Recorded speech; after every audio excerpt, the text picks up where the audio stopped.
आप देख रहे हैं एबीपी न्यूज, साथ आपके मैं हूं कुमकुम बिनवाल। चक्रवाती तूफान ताउते ने असर दिखाना शुरू कर दिया है। देश के तटीय राज्यों में साफ तौर पर इसका असर दिख रहा है। आपको अलग अलग शहरों की तस्वीरें हम दिखा रहे हैं। तूफान ताउते ने किस तरह से लोगों की परेशानी बढ़ाई है, देखिए इन 8 तस्वीरों में। कहीं घर गिर गए, कहीं सड़कें तबाह हो गई, कहीं बिजली के खंभे सड़क पर आ गिरे। समंदर में उठ रही ऊंची ऊंची लहरें तूफान को और ताकत दे रही हैं, इसकी ताकत का एहसास करा रही हैं। कई तटीय इलाकों में मौसम खराब है, भारी बारिश हो रही है, तेज हवाएं चल रही हैं। इन सब के बीच तूफान के सामने सीना तान कर खड़ा है एनडीआरएफ। जी हां, एनडीआरएफ के जवान लगातार मोर्चा संभाले हुए हैं। तटीय इलाकों में एनडीआरएफ की 100 टीमें तैनात की गई हैं। हर टीम में एनडीआरएफ के 47 जवान शामिल हैं। ऐसी 100 टीमें अलग अलग राज्यों में तैनात की गई हैं। कहीं घर टूटे हैं, कहीं सड़कों को नुकसान पहुंचा है। तिरुवनंतपुरम की तस्वीरें हम आपको दिखा रहे हैं। पश्चिम गोवा में बहुत नुकसान पहुंचा है, बिजली के खंभे गिर गए। वो ऑक्सीजन टैंकर्स जो कि अस्पतालों में ऑक्सीजन लेकर जा रहे थे वो बाधित हुए हैं, यातायात बाधित हुई है। एयरलिफ्ट करने की भी तैयारी की जा रही है। पुणे में कोझिकोड की तस्वीर भी हम आपको दिखा रहे हैं। अमरेली में देखिए जबरदस्त बारिश हो रही है, यहाँ पर भी मोर्चे पर मौजूद है एनडीआरएफ। और गुजरात की तस्वीरें भी आपके सामने हम रख रहे हैं। हालांकि राहत की बात यह है कि मुंबई में थोड़ी स्थिति बेहतर हुई है। मुंबई में थोड़ा कमजोर पड़ा है तूफान, लेकिन पश्चिम गोवा में खास तौर पर बहुत नुकसान हुआ है। साउथ गोवा की हम बात करें तो यहाँ पर बिजली के खंभे आप देख ही रहे हैं गिरे हुए, पेड़ गिरे हुए देख रहे हैं। तो ताउते तूफान का कहां कितना असर दिखाई दिया, सीधे लिए चलते हैं आपको ग्राउंड जीरो पर मौजूद हमारे संवाददाताओं के पास। चप्पे चप्पे पर मौजूद हैं सुबह से ये तमाम लोग। हमारे साथ साउथ गोवा से रौनक कुकड़े मौजूद हैं, मुंबई की मरीन ड्राइव से सूरज ओझा हैं, बेंगलुरु से पिंकी राज पुरोहित मौजूद है। लेकिन सबसे पहले, क्योंकि साउथ गोवा में सबसे ज्यादा नुकसान हुआ है, रौनक इस वक्त क्या स्थिति? ये देखिए कुमकुम, इस वक्त भी तेज हवाएं और बारिश जो है उसका सिलसिला गोवा में इस वक्त भी शुरू है। मुख्य तौर पर अगर देखें तो केवल साउथ गोवा ही नहीं बल्कि नॉर्थ गोवा में भी साउथ गोवा जैसा ही नुकसान जो है इस ताउते तूफान का देखने को मिला है। जगह जगह पर जो गोवा सरकार की तरफ से जानकारी दी जा रही है, जितनी जो तहसील इलाके हैं वहाँ पर निश्चित तौर पर छोटे रोड्स पर पेड़ गिरने की वजह से यातायात को काफ़ी नुकसान पहुँचा है। और जो छोटे घर है उनके ऊपर भी पेड़ गिरने की वजह से कई घर जो है वो क्षतिग्रस्त हुए हैं। इस तरह की जानकारी जो है वो गोवा सरकार के डिजास्टर मैनेजमेंट की तरफ से दी जा रही है। हालांकि गोवा के मुख्यमंत्री प्रमोद सावंत ने साफ तौर पर गोवा की जनता से रिक्वेस्ट की है कि अगर बहुत ज़रूरी काम ना हो तो वो घर से बाहर ना निकले। जो जानकारी मौसम विभाग की ओर से दी गई है कुमकुम, कुछ देर पहले ये बताया गया है कि गोवा से 70 नॉटिकल माइल दूर पर अब भी ये चक्रवाती तूफान जो है वो है और वो धीरे धीरे रुख जो है अपना कोकण महाराष्ट्र की तरफ कर सकता है। लेकिन यहाँ पर तेज हवाओं का सिलसिला और बारिश का सिलसिला गोवा में अब भी जारी है। और इसी तरह की खबरें जो है वो लगातार सामने निकल कर आ रही है कि कहीं पेड़ गिर गया हो, किसी की गाड़ी को नुकसान पहुंच गया हो या फिर किसी के घर को नुकसान पहुंचा हो, घर क्षतिग्रस्त हुआ हो। तो और बिजली के खंभे उखड़ जाने की वजह से गोवा की कई तहसील में फिलहाल बत्ती जो है वो गुल हो गई है। जी रौनक, आप लगातार हमारे साथ बनी रहिएगा। पिंकी भी लगातार हमारे साथ बनी हुई है बेंगलुरु से, क्योंकि कर्नाटक में भी काफी नुकसान हुआ है। मुंबई की क्या स्थिति है ये भी आपको दिखाएंगे, लेकिन रौनक की कुछ देर पहले की रिपोर्ट हमारे साथ हम आपके साथ साझा करना चाहते हैं। रौनक ने साउथ गोवा से रिपोर्ट भेजी है, देखिए।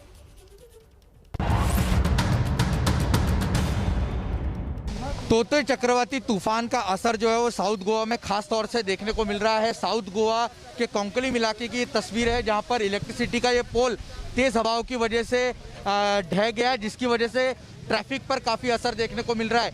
न केवल इलेक्ट्रिसिटी का पोल बल्कि झाड़ भी बड़ी संख्या में जगह जगह पर गिरे हैं, जिसकी वजह से ट्रैफिक व्यवस्था पर खासा असर देखने को मिल रहा है। गोवा पुलिस के अलावा एनडीआरएफ की टीम भी यहां पर पहुंची हुई है और हर तरह की मदद जो है वो पहुंचाने की कोशिश की जा रही है। आपको इस इलाके के बारे में बता दें, ये कर्नाटक की तरफ से गोवा की तरफ जाने वाली ये सड़क है और कर्नाटक के बेल्लारी से जो ऑक्सीजन गोवा में सप्लाई किया जा रहा है वो टैंकर भी इसी रास्ते से जा रहे हैं। ऐसे में इस रास्ते पर जगह जगह पर पेड़ गिरने की वजह से और इलेक्ट्रिसिटी के खंभे गिरने की वजह से काफ़ी नुकसान जो है वो उठाना पड़ रहा है और ऑक्सीजन टैंकर्स को भी गोवा मेडिकल कॉलेज में पहुंचने तक देरी जो है वो हो रही है। इस तरह की भी खबरें सामने निकल कर आ रही है। एनडीआरएफ की टीम और गोवा पुलिस आप देख सकते हैं कि बड़ी संख्या में यहाँ पर हर तरह की मदद पहुंचाने के लिए और ट्रैफिक व्यवस्था को चुस्त दुरुस्त करने की कोशिश जो है वो यहाँ पर प्रशासन की ओर से की जा रही है। कैमरा पर्सन उत्तम के साथ रौनक कुकड़े, एबीपी न्यूज़, गोवा। तो गोवा इस वक्त दोहरी में मार झेल रहा है। कोरोना की रफ्तार यहां पर लगातार थम नहीं रही, ऊपर से इस तूफान ने और कहर बरपा दिया है। तूफान ताउते से रक्षा के लिए एनडीआरएफ की 100 टीमें देश के अलग अलग हिस्सों में तैनात हैं। गोवा में भी एनडीआरएफ की टीमें मोर्चा संभाले हुए हैं। क्या रणनीति है तूफान से लड़ने की एनडीआरएफ की, जानने के लिए एनडीआरएफ के डिप्टी कमांडेंट प्रमोद कुमार सिंह से बात की एबीपी न्यूज ने। एनडीआरएफ के डिप्टी कमांडेंट प्रमोद जी हमारे साथ मौजूद है, जो यहाँ पर गोवा खासतौर से साउथ गोवा में स्टेशनड है, क्योंकि जिस तरह की स्थिति इस तूफान की वजह से पैदा हुई है। प्रमोद सर, आपसे समझना चाहेंगे कि एनडीआरएफ की टीम को क्या कुछ सूचना मिल रही है, कहाँ कहाँ पे सबसे ज़्यादा नुकसान की खबरें आ रही है? जैसा कि आप लोग देख रहे हैं कि अभी जो ताउते जो साइक्लोन है उसके जो आफ्टर इफेक्ट सामने आने लगे हैं। हमारे जो हाईवेज़ हैं, रोड्स हैं, वो पेड़ के गिरने से, इलेक्ट्रिसिटी पोल के गिरने से वो सप्लाई को, जो एजेंसी सर्विसेज उनकी सप्लाई को बाधित कर रहे हैं। अभी कुछ देर पहले आपने देखा कि एक ऑक्सीजन का ट्रक जो था उसकी सप्लाई भी बाधित हुई थी, क्योंकि अभी ऑक्सीजन की डिमांड अपनी प्रायोरिटीज़ पर है, हॉस्पिटल्स में उसकी बहुत ज़रूरत है। तो एनडीआरएफ को इसकी सूचना मिल गई थी, एनडीआरएफ ने रिस्पॉन्स किया और उस ट्रक को जाने के लिए रास्ता क्लियर किया। आगे भी काफ़ी नुकसान हुआ है? हाँ, अब जैसे जैसे एक्चुअली पूरी इन्फॉर्मेशन जो है एनडीआरएफ से सिविल एडमिनिस्ट्रेशन के द्वारा शेयर हो रही है। जैसे ही किसी प्रकार की ऐसी सूचना मिलती है एनडीआरएफ वहाँ पर रिस्पॉन्ड करती है और उस ऑपरेशन को पूरा करती है। शुक्रिया बात करने के। तो कुल मिलाकर जगह जगह से जिस तरह से खबरें आ रही है, एनडीआरएफ की टीम वहाँ पर पहुँचकर तुरंत मदद पहुँचाने की कोशिश कर रही है। कैमरा पर्सन उत्तम के साथ रौनक कुकड़े, एबीपी न्यूज़, गोवा। तो तूफान ताउते से लड़ने के लिए गोवा की क्या तैयारी है, ये जानने के लिए गोवा के मुख्यमंत्री प्रमोद सावंत से भी एबीपी न्यूज ने बातचीत की। जानिए। ताउते चक्रवाती तूफान जो है वो देश के 5 राज्यों में दस्तक दे सकता है, इस तरह की चेतावनी मौसम विभाग की ओर से जारी की गई है। उसमें एक राज्य गोवा भी है जिस पर असर जो है वो पड़ सकता है। हमारे साथ बात करने के लिए गोवा के मुख्यमंत्री डॉक्टर प्रमोद सावंत जी है। सर, आपसे समझना चाहेंगे किस तरह की तैयारी गोवा ने कर रखी है साइक्लोन से निपटने के लिए? ताउते साइक्लोन गोवा में आने की हमें भी जो मैंने इन्फॉर्मेशन मिली है, और इसी तरफ हमने पूरा हमारा डिज़ास्टर मैनेजमेंट टीम जो है वो एक्टिवेट हो चुकी। हर जिला स्तर पर, तालुका स्तर पर हमने एक्टिवेट कर दिया है। हमारा कैप्टन ऑफ पोर्ट डिपार्टमेंट उसने अलर्ट, सभी जो डील करते हैं बोट्स, इनको अलर्ट कर दिया है। फिशरीज़ डिपार्टमेंट, इन्होंने सभी फिशरीज़ को अलर्ट कर दिया है कि 12 यानी फ़िशिंग के लिए न जाए। Rest all the electricity department और बाकी सभी ने उसको अलर्ट कर दिया है। इसके सिवा द एनआरडीएफ की टीम जो खास करके 22 उनके पर्सनल्स हैं, वो ऑल द इक्विपमेंट के साथ गोवा में पहुंच चुके हैं और they are in coordination with the NRDF central और स्टेट, और इन्हीं के साथ में उनका पूरा काम चालू हो गया। हमने लोगों को अनाउंस भी किया है कि साइक्लोन के वजह से 3 दिन गोवा में बड़ी मात्रा से बारिश हो सकती है, साइक्लोन आ सकता है, तूफान आ सकता है। इसलिए नदी के पास या समुंदर के पास, समुंदर के अंदर कोई न जाए, मच्छी मारने के लिए कोई न जाए, और ज़्यादा करके हो सकता है तो घर से बाहर न पड़े, क्योंकि साइक्लोन बड़ी मात्रा से आने से और तूफ़ान की मात्रा से यानी हमने हर एक डिपार्टमेंट को अलर्ट किया है। हर तालुका लेवल पे हमारी टीम, जो फायर डिपार्टमेंट से लेकर पुलिस डिपार्टमेंट, सभी अलर्ट है। इवन दो हमारा हेल्थ डिपार्टमेंट इस पेंडेमिक में भी उतना ही अलर्ट है। जब भी कुछ समझो डिज़ास्टर हो जाए तो डिज़ास्टर के अलार्मिंग 24/7 हमारी टीम या डिज़ास्टर वॉर रूम में बैठी हुई है। साइक्लोन की वजह से वैक्सीनेशन प्रोग्राम पर कोई असर पड़ेगा क्या, क्योंकि क्या लोग घर से बाहर निकलकर वैक्सीनेशन करा सकते हैं? एक्चुअली हमने वैक्सीनेशन तो बंद नहीं रखा है, फिर भी ज़्यादा कुछ रहा तो हम वहाँ के कुछ सेंटर्स में डायरेक्टली बोल देंगे, क्योंकि Goa which is in coastal and rural 2 विभागों में जुड़ा है। तो कोस्टल की तरफ थोड़ा सा ज़्यादा प्रॉब्लम रहता है, रूरल में उतना नहीं प्रॉब्लम रहता, लेकिन it depends upon the rain किस तरह से ज़्यादा होगा तो हम उसको थोड़ा सा ड्रॉप करेंगे और उसके बाद में आगे ले लेंगे। इलाके में रहने वाले लोग हैं, क्या उनको वहाँ से स्थलांतरित किया जा रहा है? ऐसी कोई कार्रवाई करने की आपने बात कही है? एट प्रेजेंट तो उनको अलर्ट किया है, वैसे लगा तो उनको जो साइक्लोन शेल्टर होम है वहाँ हम शिफ्ट कर देंगे।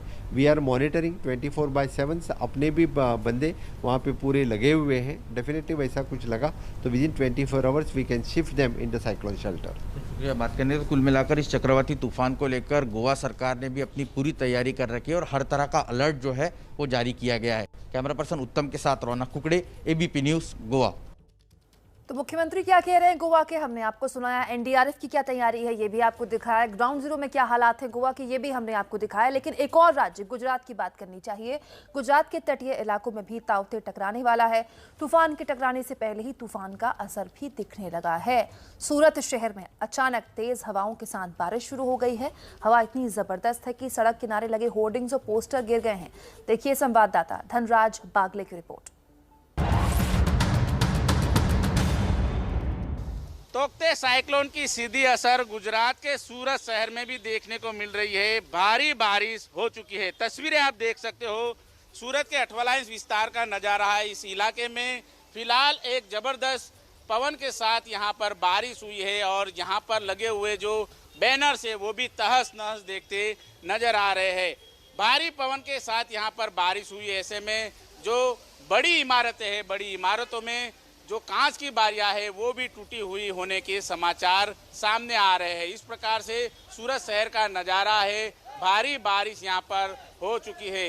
तोकते साइक्लोन के कारण यहाँ पर अलर्ट घोषित किया गया है।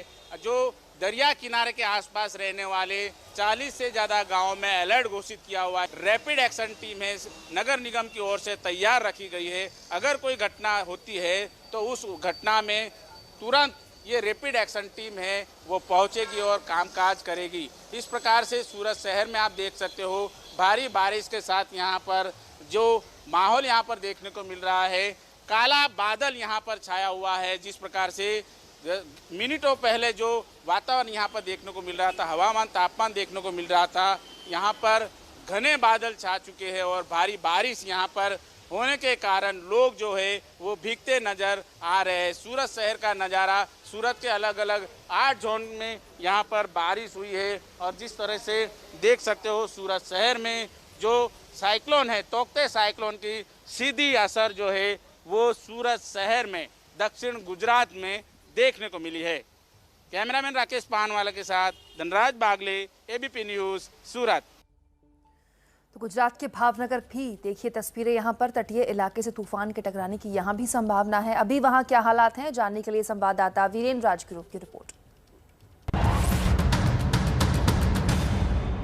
साइक्लोन का खतरा गुजरात पे मंडरा रहा है। अभी तक हवामान डिपार्टमेंट से जो लेटेस्ट जानकारी आई है उसके मुताबिक ये तोकते साइक्लोन पोरबंदर से महुआ, जो कि भावनगर जिले में पड़ता है, वो महुआ के बीच का जो तटीय इलाका है उसके पास से पसार होगा।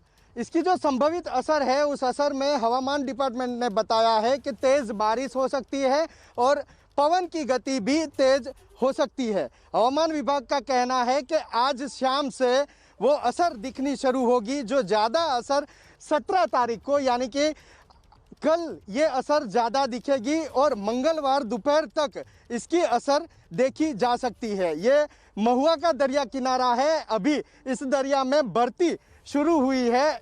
अभी तक के जो दरिया के करंट की बात की जाए तो यहाँ पे अभी साइक्लोन की करंट दिख नहीं रहा है। पवन की गति भी सामान्य देखी जा रही है। लेकिन ये महुआ वो जगह है कि 1982 में जब साइक्लोन आया था तब महुआ और महुआ के आसपास का जो इलाका है उसमें सबसे ज़्यादा असर देखी गई थी। यहाँ तक कि महुआ के अंदर सबसे ज़्यादा नारियली के पेड़ हुआ करते थे उस समय में, जो उस साइक्लोन में सारे के सारे गिर गए थे और तब से लेकर आज तक महुआ में इतने ज़्यादा नारियली के पेड़ दिखने नहीं मिले हैं। उस समय यानी कि 1982 में ज़्यादा ताराजी या इस इलाके में देखी गई थी। महुआ के आसपास का जो कतपर बंदर है वो कतपर, महुआ, भवानी, ये सारे इलाके जो आए हुए हैं, गोपनाथ इलाका है, चामुंडा माता जी का मंदिर यहाँ पे कोटड़ा पे आया हुआ है, वो कोटड़ा में, इस सारे इलाके में 1982 में जो साइक्लोन आया था उसकी ज़्यादा असर देखी गई थी। तो ये भी माना जा सकता है कि अभी जो हवामान विभाग ने बताया है कि ये तोकते साइक्लोन पोरबंदर से महुआ के बीच के इलाके के तटीय इलाके से पसार होगा तो इन सभी इलाकों में इसकी असर ज़्यादा हो सकती है, ऐसा अनुमान लगाया जा रहा है। कैमरा पर्सन अजय पांडे के साथ में हिरेन राजगुरु, एबीपी न्यूज़, भावनगर। देखिए, गोवा का हाल हमने आपके सामने रखा, हमने आपके सामने गुजरात का भी हाल रखा, लेकिन मुंबई भी हाई अलर्ट पर है। सीधे लिए चलते हैं आपको, हमारे सहयोगी मुंबई से सूरज जुड़ गए हैं। सूरज, क्या स्थिति वहां? कुमकुम, फिलहाल तो यहाँ की स्थिति सामान्य है, लेकिन जिस तरह से आशंका जताई जा रही है कि साइक्लोन का असर यहाँ पर भी हो सकता है, इस बात को ध्यान में रखते हुए मुंबई काफ़ी अलर्ट पर है। आपको मैं यहाँ दिखाना चाहूँगा कि यहाँ पर जो पुलिस बल है वो तैनात किया गया है समुद्र के किनारों पे, ताकि यहाँ पर कोई आ और जा ना सके। लोगों की सेफ्टी को ध्यान में रखते हुए ये पूरा इलाका खाली करा दिया गया है। साथ ही मुंबई के जितने भी बीच या चौपाटी जैसे इलाके हैं, वहाँ पर हर 200 मीटर की दूरी पर एक लाइफ गार्ड को तैनात किया गया है। साथ ही एनडीआरएफ की 3 टीमों को भी यहाँ तैनात किया गया है, ताकि इन केस किसी भी तरह का इम्पैक्ट होता है अगर साइक्लोन का, तो ऐसी परिस्थिति में इससे लोगों की जानें बचाई जा सके, लोगों को रेस्क्यू किया जा सके। मुंबई का ऐसा कई इलाका है जहां पर कच्चे घर हैं और वो समुद्र के किनारे हैं। ऐसे में उन बस्तियों को भी खाली कराने की कोशिश की जा रही है, ताकि वहां के लोगों को सुरक्षित जगहों पर शिफ्ट किया जा सके। इसके अलावा मुंबई में बड़े बड़े कोविड सेंटर्स बनाए गए हैं, जो कि टेम्परेरी बनाए गए हैं, और अगर तेज़ हवा आती है ऐसे में वहाँ पर भी इसका असर दिखाई दे सकता है। और उसमें जो पेशेंट्स हैं, कोविड के पेशेंट, उनकी भी सेफ्टी को ध्यान में रखते हुए करीब 600 लोगों को वहाँ से शिफ्ट किया गया है। फिलहाल बीएमसी इस पर काम कर रही है कि कल को अगर साइक्लोन का इफेक्ट मुंबई में दिखाई देता है तो जो इलेक्ट्रिसिटी है वो कहीं इम्पैक्ट ना हो, क्योंकि अगर इलेक्ट्रिसिटी पे इसका असर पड़ेगा तो कई पेशेंट्स आईसीयू में हैं, कई लोगों को ऑक्सीजन की ज़रूरत है, उस पर इसका असर पड़ेगा। साथ ही मुंबई से सटे जो रायगढ़ है, वहाँ पर पिछली बार जो निसर्ग का साइक्लोन आया था उसका असर ज़्यादा दिखाई दिया था। उन इलाकों में साइक्लोन को मद्देनज़र रखते हुए 2 दिन के लिए वैक्सीन बंद कर दिया गया है। साथ ही जो टास्क फोर्स है, लोकल जो अथॉरिटी है, वो काफ़ी एक्टिव है, ताकि कहीं पेड़ गिर जाए या फिर बाकी की चीज़ें हो जाए उसको ध्यान रखा जाए। साथ ही लोगों को अलर्ट किया गया है कि आप 2 दिन तक घरों से बाहर ना निकले। सूरज, वैसे आपके पीछे मौसम दिख रहा है, वहां पर मौसम अभी शांत है, और राहत की बात है कि मौसम शांत ही रहे, क्योंकि कहा जा रहा है कि हो सकता है कि मुंबई तक आते आते तूफान धीमा पड़ जाए। ताउते तूफान को देखते हुए मुंबई महानगर पालिका में समुद्र के किनारे फायर ब्रिगेड के जवान को लाइफ गार्ड के तौर पर तैनात किया गया है। मुंबई से इस रिपोर्ट को देखिए हमारे सहयोगी मृत्युंजय सिंह की नजर से। चक्रवाती तूफान ताउते के मुंबई पहुंचने या मुंबई के समुद्री किनारों के नजदीक से गुजरने के दौरान मुंबई के तटीय इलाकों पर कोई अप्रिय घटना ना हो, इसके लिए मुंबई महानगर पालिका तैयार है। मुंबई महानगर पालिका ने मुंबई के समुद्री किनारों पर लाइफ गार्ड तैनात किए हुए हैं, फायर ब्रिगेड के जवानों को तैनात किया हुआ है। ये जो आप लाइफ गार्ड्स देख रहे हैं, ये मुंबई के जुहू चौपाटी पर तैनात है। मुंबई के जुहू चौपाटी के हर 200 मीटर पर इस प्रकार की एक टीम तैनात है, जिसकी जिम्मेदारी मुंबई महानगर पालिका के फायर ब्रिगेड के एक कर्मचारी को दी गई है। ये आप देख सकते हैं कि लगातार निगरानी रखते हैं, गश्त लगाते रहते हैं चौपाटी पर कि कोई भी व्यक्ति समुद्र की तरफ आगे ना बढ़े या समुद्र में ना जाए। नावों को भी देखते रहते हैं, नज़र रखते हैं कि कोई व्यक्ति अगर पानी में डूबता हुआ नजर आता है, कोई अप्रिय घटना होती है, तो इसके लिए पूरी तैयारी की रखी है। और लाइफ गार्ड जो होते हैं वो जान बचाने के लिए पानी में उतर पड़ते हैं। इस प्रकार की तैयारी की गई है मुंबई के जुहू चौपाटी पर। साथ ही साथ अन्य जो समुद्री किनारे हैं वहां भी एनडीआरएफ और एसडीआरएफ की टीमें तैनात की गई हैं, जो इस प्रकार की तैयारी रखते हैं। आप देखिए मुंबई का पूरा जुहू चौपाटी पूरी तरह से आपको खाली नजर आएगा। लॉकडाउन एक बड़ी वजह है, क्योंकि लॉकडाउन की वजह से किसी को समुद्री किनारे पर आने की इजाज़त नहीं है, लेकिन साथ ही साथ कुछ लोग निर्माल्य कलश में फूल माला डालने के लिए आ जाते हैं या समुद्री किनारों में कुछ विसर्जित करने के लिए, प्रवाहित करने के लिए आ जाते हैं, उनको भी मना किया जाता है। रवि है हमारे साथ। रवि, किस प्रकार की तैयारी है साइक्लोन को देखते हुए, साइक्लोन ताउते को देखते हुए?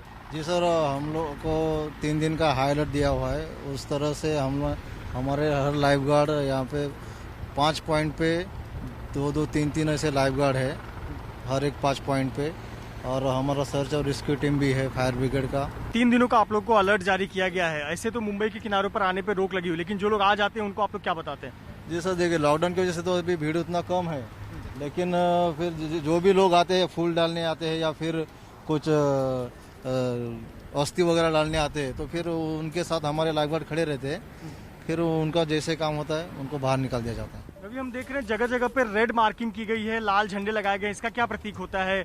क्या इसके आगे किसी को भी आने की इजाज़त नहीं है या डेंजर साइन है ये? सर डेंजर साइन है, इसके आगे आम पब्लिक को आना ही नहीं है, ऐसा। तो देखिए मुंबई की जुहू चौपाटी की हम तस्वीरें आपको दिखा रहे हैं कि यहाँ किस प्रकार से लाइफ गार्ड तैनात हैं। मुंबई महानगर पालिका के कर्मचारी तैनात हैं जो लगातार निगरानी रख रहे हैं, साथ ही साथ गश्त लगाते रहते हैं कि कोई भी व्यक्ति समुद्र की तरफ ना जाए और कोई अप्रिय घटना ना हो, और अगर कोई अप्रिय घटना होती भी है तो उससे निपटने के लिए पूरी तैयारी की गई है। कैमरामैन कृष्णा खापरे के साथ मृत्युंजय सिंह, एबीपी न्यूज़, मुंबई। तो मुंबई से लेकर गुजरात, गुजरात से लेकर गोवा, ग्राउंड जीरो का हाल हमने आपके सामने रखा, लेकिन कर्नाटक में भी काफी नुकसान हुआ है इस तूफान से। सीधे लिए चलेंगे, मेरी सहयोगी पिंकी राजपुरोहित जुड़ गई हैं। पिंकी, कर्नाटक के तो करीब 70 से ज्यादा गांव हैं जो प्रभावित हुए हैं, ताजा अपडेट।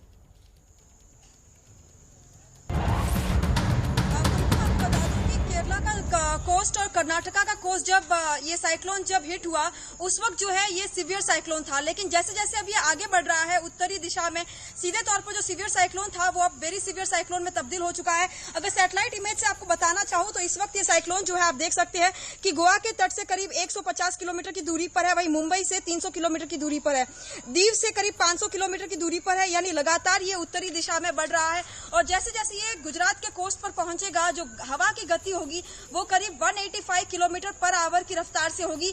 ये ऐसा साइक्लोन होगा जो गुजरात ने 1998 में देखा था, काफी सीवियर साइक्लोन। हालांकि 17 तारीख की शाम तक जो है इसकी गति जो है वो 185 किलोमीटर पर आवर की होगी, और 18 तारीख को जब ये तट पर पहुंचेगा उस वक्त हवा की गति जो है वो थोड़ी कम हो जाएगी और वेरी सीवियर साइक्लोन जो है वो सीवियर साइक्लोन में तब्दील हो जाएगा। फिलहाल मौसम एक्सपर्ट जो है वो यही बता रहे हैं कि पोरबंदर और भावनगर का महुआ जो है इसके बीच में ये दस्तक देगा। जी, बहुत शुक्रिया आपका पिंकी।